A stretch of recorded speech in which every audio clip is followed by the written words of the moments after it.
कितने न्यूमेरिकल है? 3। पहला तो है कि एक संचयक सेल बैटरी का विद्युत वाहक बल 12 वोल्ट है किसी कार की। एक बार और देख लो, तीनों एक साथ हो जाएंगे। किसी कार की संचयक सेल बैटरी का विद्युत वाहक बल कितना है? 12 वोल्ट। तथा इसका आंतरिक प्रतिरोध कितना है? अगर इससे अधिकतम धारा प्राप्त करनी हो तो इससे अधिकतम धारा का मान क्या, प्राप्त होने वाले अधिकतम धारा का मान क्या? ये जो है प्रश्न कौन सा है? यूनिट नंबर 2 का प्रश्न क्रमांक 4। तो देखो इसको हल करने के लिए दिया है, क्या दिया है? E बराबर 12 वोल्ट दे रखा है। स्मॉल r बराबर कितना है? 0.4 ओम। हमको क्या निकालना? I मैक्सिमम, अधिकतम धारा ज्ञात करनी।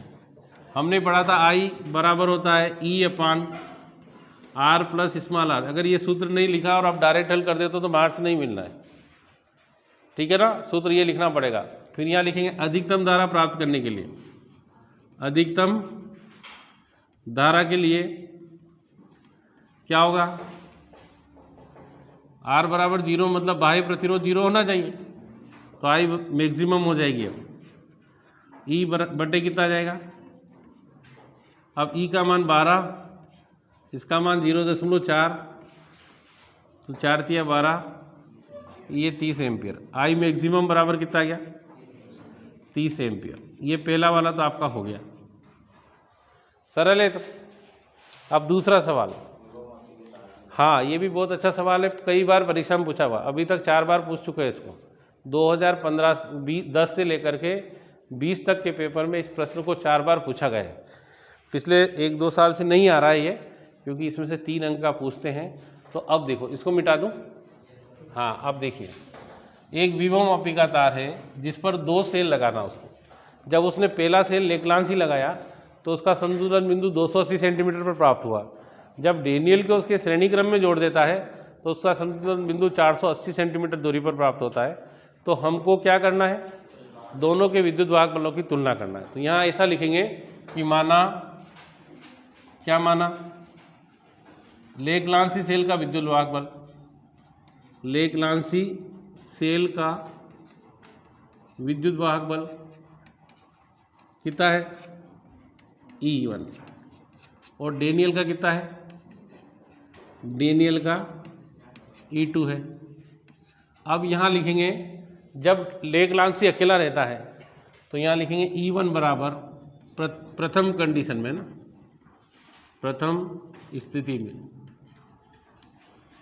E1 बराबर रो गुणित 280 या E1 बराबर 280 रो।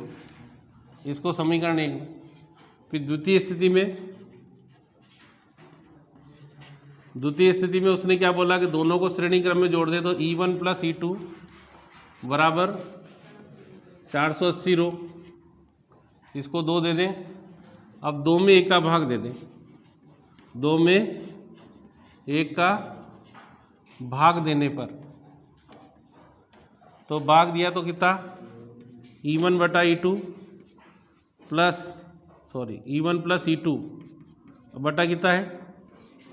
E1 बराबर 480 रो बटे 280 रो। तो रो से रो कट जाएगा, 0 से 0 भी कट जाएंगे। ये 7 चौक 28 और 12 चौक 48। अब इसको अलग अलग कर दो, E1 अपान E1 प्लस E2 अपान E1। इसको काट देंगे तो ये 1 आ जाएगा, बराबर कितना? 12 बटे 7। तो यहाँ E2 बटा E1 बराबर 12 बटे 7 माइनस 1, या E2 अपान E1 बराबर 7 लघुत्तम 12 माइनस 7, E2 बटा E1 बराबर 5 बटे 12, 5 बटे 7 है ना, या E1 अनुपात E2 7 अनुपात 5 है ना, उल्टा हो जाएगा। जब तक ऐसा नहीं लिखोगे तो यहाँ भी मार्क्स कटने की संभावना रहती है। हो गया? कर लिया? अरे हो जाएगा ये। अब एक सवाल और, एक और सवाल। दो तरंगों की तीव्रताओं का अनुपात 1:9 है कि 9:1 है? 1:9 है। तो उनकी अधिकतम और न्यूनतम तीव्रता का अनुपात ज्ञात करो। यही सवाल है। मिटा दो इसको। देखो इसको तो ये मिटाया। देखिए दो तरंगों की तीव्रताओं का अनुपात 1:9 है। तो यहाँ लिखा I1 अनुपात I2 बराबर 1:9। यही बोला। तो यहाँ लिख देंगे I1 बटा I2 बराबर कितना 1 बटा, इसको समीकरण 1 दे दें। अरे दे दिया। फिर लिखेंगे हम जानते हैं, क्या जानते हो आप, कि I1 बटा I2 बराबर क्या लिखेंगे, A1 का स्क्वायर बटे, ये समीकरण 2 आ गई।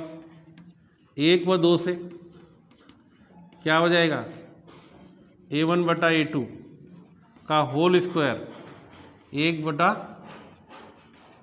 A1 बटा A2 1/3। तो यहाँ E1 बराबर अगर मानेंगे तो K और 3K, ठीक है ना। अब अपन को अधिकतम और न्यूनतम तीव्रताओं का अनुपात ज्ञात करना है। तो यहाँ लिखेंगे I मैक्सिमम बटे I मिनिमम बराबर A1 प्लस A2 का होल स्क्वायर और A1 माइनस A2 का, A1 का मान कितना है, K प्लस 3K का होल स्क्वायर और K माइनस 3K का होल स्क्वायर। तो 4K माइनस 2K स्क्वायर या 16K स्क्वायर बटे 4K स्क्वायर या 4 बटा, हो गया। तो ये ऐसे इसके 2-3 न्यूमेरिकल्स हैं। अब यदि कोई लड़का चाहे मुझे पूरे नंबर लेना है तो मैं बता दूं कहाँ से करें। फर्स्ट चैप्टर के, सेकंड चैप्टर के सारे न्यूमेरिकल हल कर लो, फर्स्ट सेकंड के, एक थर्ड वाले और एक जो है 10 चैप्टर के। फिर से सॉरी, एक 7 में भी करना, 7 के पहले नंबर 3-4 न्यूमेरिकल, 7 चैप्टर के 4 न्यूमेरिकल, ठीक है ना। तो ये कर लिए तो आपका प्रश्न पूरा 100% पेपर जो है उसमें न्यूमेरिकल बैठ जाएगा। फर्स्ट चैप्टर के सारे, सेकंड के सारे, थर्ड के सारे, 6, एक 10 के और एक और कौन सा बताया, 7। बंद कर दूंगा।